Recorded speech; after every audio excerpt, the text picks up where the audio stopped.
24 schools burnt down to the ground. This left more than 50,000 learners without a place to be educated, no books and materials. The communities were protesting about a new demarcation board proposal in which the two municipalities, Vuwani and Malamulele, would be joined.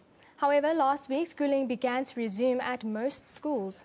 But joining me in studio today is the Legacy Project founder, Gabriel Mokwana. A very good morning to you. Good morning to you too, Renee. Now, tell us about your organization and why did you decide to get involved in Vuwani in particular? Okay, my organization is about the Life Legacy Project. That's what we are called. This is an organization that believes in young people. We work with flung rural schools, and we give back to schools that have been affected or schools that have been, left out. This organization started from last year, and quite funny, it also started with 300 rand in my purse, and there was this other center in Bedfordview that wanted to like donate books and stuff for me, and I went to go collect the things there with the 300 rand, and I went to Limpopo. There's a school that I approached there, and we talked to them and told them that we want to in fact give them books because they had like shortage of books and stuff like that. So this is how it all started. We an advocate for education. We an advocate for learning. This is what the Life Legacy Project is all about. And with the recent incidents that has been happening also at Vuwani, it was quite disturbing and for a country. Yeah, and very disturbing. And we couldn't just sit back as young people and say, we're not going to do anything.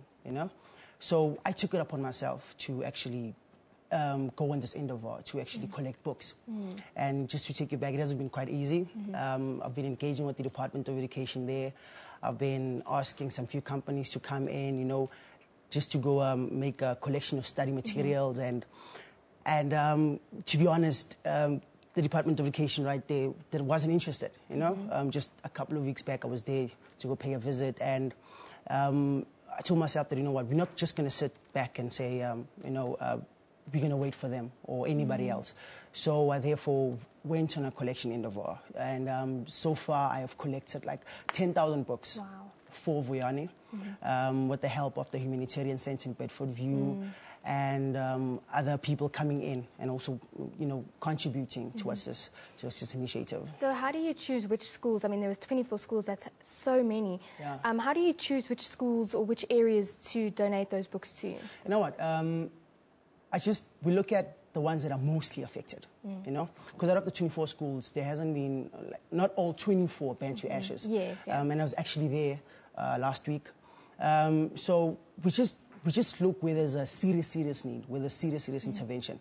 And not only will we be giving books, I've just merged with a company, a construction company, the Elite Group, and we will also be helping with building, You will be launching a one-brick campaign. We will be collecting bricks from all over, and we will be also giving back and establishing libraries, of course. Well, as it seems you are doing a lot of good work there for that community, especially with the rebuilding. I know that they definitely need new schools there. But what are your future plans with the Legacy Project and after your involvement in Vuwani? You know what, my future plans is, this is a lifetime project. This is not just a once-off thing. We'll be going to other parts of the country. That's our plan. And our target is the flung rural schools, where we're actually saying, we want to give back to them, And yes, obviously, we're running at a limited capacity. We don't have any funds whatsoever. So my plans for this year and going forward, we will be contributing towards those communities. We'll be donating books because we believe in books.